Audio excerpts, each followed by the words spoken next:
You ask Tiger to solve. This deals with linear equations with one unknown. The final result is y equals 20/3. Let's solve it step by step. Simplify the expression.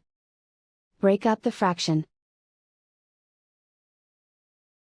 Find the greatest common factor of the numerator and denominator.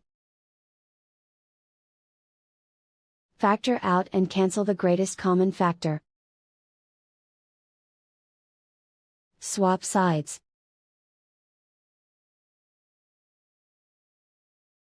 Group all constants on the right side of the equation.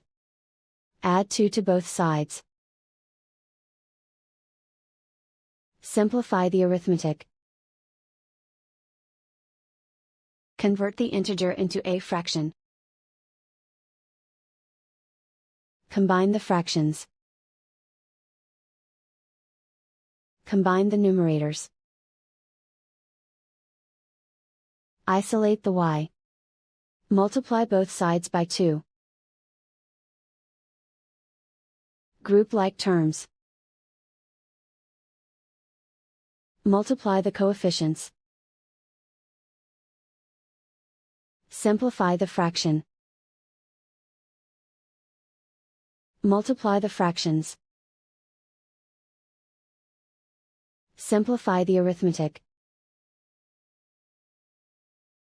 And so the final result is y equals 20/3.